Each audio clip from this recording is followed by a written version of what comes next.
All right, ladies and gentlemen. All right, we're going to try another one. I have a special guest in my audience there. Caitlin is here. So I'm going to look at the camera. I'm going to look at Caitlin to make sure I'm doing things all right. And she's going to try and keep up with my notes. I'm going to try and make sure she can. Okay? So, anyhow, American Revolution. We had part 1, and now we're on part 2A. I just figured I'd recycle the slide and move on from there. Isn't that, you like that? That's very nice. Okay. So anyhow, where I left you guys was on March 17, 1776. This actually is from the last presentation too. The British evacuate Boston. We've got Evacuation Day. The big. You already have this. You don't need to write this one again. You already have this. And then I left you at the what happens next? Because the British have sailed off to Halifax, Canada, and now Washington is outside of Boston, and everybody's trying to figure out what the British are going to do next. Actually, including the British, they don't know what they're going to do next, and everybody's like kind of lost in a big fog. See, fog. Okay, nothing there. So everybody's lost, and they're trying to figure out what's going to happen. Now Washington actually is a smart guy, believe it or not, and he really takes a look at where the British logically could go. And it seems to make the most sense to him that the British are going to move to New York City. So he starts to take some of the soldiers he has stationed in Boston, he starts to sprinkle them around a little bit. He's got some in Connecticut, and he sends some of these guys down outside of New York City just to kind of keep an eye on things, because actually nobody knows what the British are doing at this particular point in time. So we've got a lot of confusion from that time period in early 1776. So let's start political. This is, you guys have all seen this picture a bunch of times. Actually, somebody, I don't remember who it was, brought up their $2 bill and noticed that this is the painting, or this is the picture that's actually on the back of the $2 bill. This is another John Trumbull picture, very, very famous picture of the Second Continental Congress signing the Declaration of Independence. Something I didn't talk about before, we're going to start political again.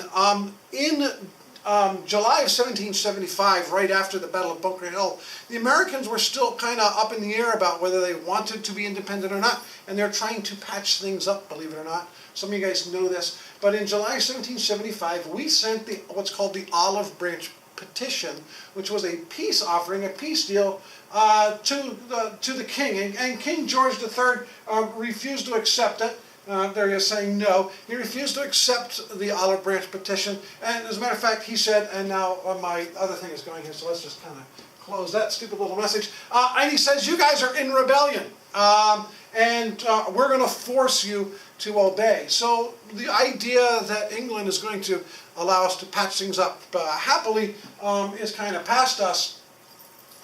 And we're still in this limbo until we get to some of the dates you guys read about in chapter 20 and 21.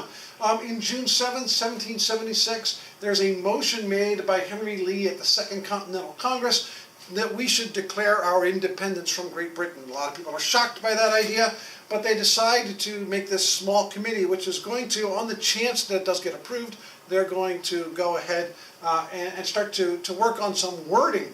The actual resolution itself comes up for a vote on July 2nd, 1776, and that's the date that Congress, the Second Continental Congress, actually says, yes, we declare our independence. And John Adams wrote home to Abigail Adams, you remember her from one of our earlier things, and he writes back and says, July 2nd, we're independent. This is a day that Americans are going to remember forever and ever and ever, because it's when we declared our independence. And we all go, what? Because it's actually on July 4th. It's on July 2nd then that Jefferson brings out his draft wording of the Declaration of Independence, and the representatives debate it for 2 days. They take some parts out, they change some words here and there, but Jefferson actually does a pretty good job with the basic document. There's a message from Mrs. Grandy, thank you very much, goodbye. And Congress approves the wording of the Declaration of Independence on July 4th, and that's what actually happens then, and that's why we remember July 4th, because it's the Declaration of Independence being approved, not the actual Declaration of Independence. We declare our independence, and then we approve the document itself here.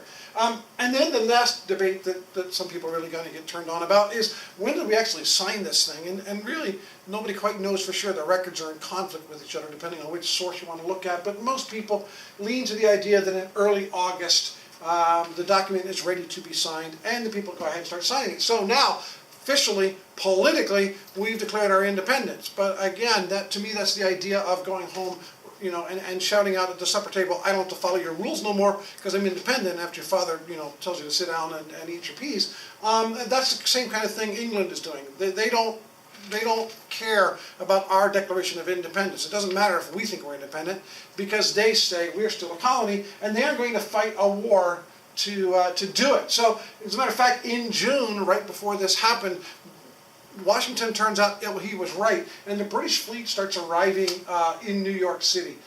In June 1776, the first day, I think they said something like almost 80 ships arrived the very first day. And these are big sailing ships with lots and lots of soldiers. And over the next month, even more soldiers start to arrive. So when I say look down here, all told, by the time the end of July rolls around, we're looking at least 80 major British warships. We're looking at hundreds of transport and supply ships, some say up to 300 additional ships, 30,000 plus soldiers, including many Hessians. I put Hessians in quotation marks. They are German troops. Most of them come from a place called Hesse in Germany, and that's why they're called Hessians, but they are not all from Hesse, but we kind of just lump all these German troops in here. And they are mercenaries, which means they are serving in another country's army for pay. Vocabulary word, you'll see that one again. There's a hint for you for the quest next Thursday, okay?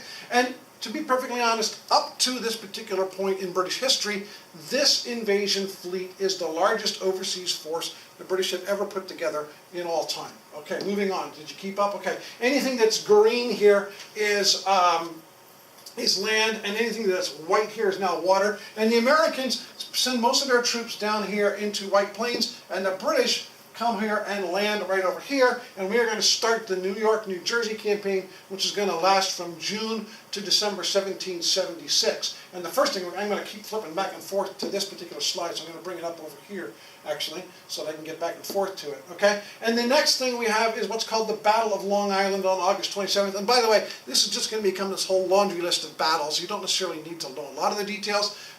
You just need to know that most of them don't go well for the Americans. In this particular battle, August 27th, the Americans are crushed. It's hard to see in this picture, but these are American militiamen running away. These two units here, this unit, I believe they're from Virginia and Maryland. They kind of threw themselves in to let the rest of the army escape. They sacrificed themselves to be able to do that. And what had actually happened here was that the British army kind of doesn't end around like this and comes up beside the Americans, who can't handle it. And so the Americans break and they start to run away. I just erased that. That's not good. What am I doing? Undo. There you go. Let me get that. Why is it doing that? I don't know what it's doing anymore. Okay, we're not going to use that one anymore. The Americans run away, and they're about to get trapped, but this is one of the classic stories of the American Revolution.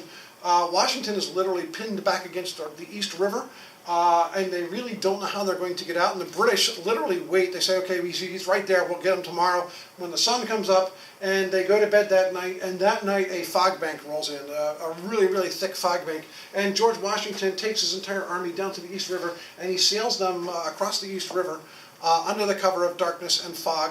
A guy by the name of John Glover and his Massachusetts fishermen are a unit in the Continental Army, and they help Washington evacuate, and they sail across the river to Long Island, where they're able to escape and live to fight another day. But they've completely lost the area of Long Island. That's gone. We have the Battle of Harlem Heights in New York, which is a small American victory, and that is in September 1776. See, I told you can't keep up. The British fleet moves up the Hudson River now because they're trying to figure out how are we going to keep. I am going to go back to the map real quick. Where to go? Okay, I'm going to go back to the map. The British fleet starts to move up this way from New York. They're going to move up this way, and they're going to try and trap the Americans here. And they're going to come up this way and try and trap the Americans. So Washington moves his army out here to a place called White Plains.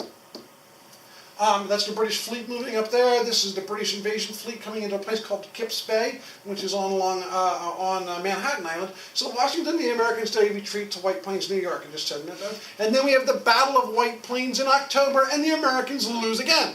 And Washington retreats even further north. And actually, the American force is now split. Not that it matters. We have the Battle of Fort Washington. The British turn around and come back down to get the Americans under down. Caitlin's laughing at me. This actually is kind of interesting because this is Molly Pitcher. Her name is Margaret Corbin. Women aren't allowed to serve in the army as soldiers. They are allowed to serve as what they called camp followers, not in a bad way, in a good way. They follow the camp, they follow their husbands usually, and they help take care of the soldiers and wash the clothes and cook the food while the men are out doing the hard stuff, the fighting stuff and all that kind of thing.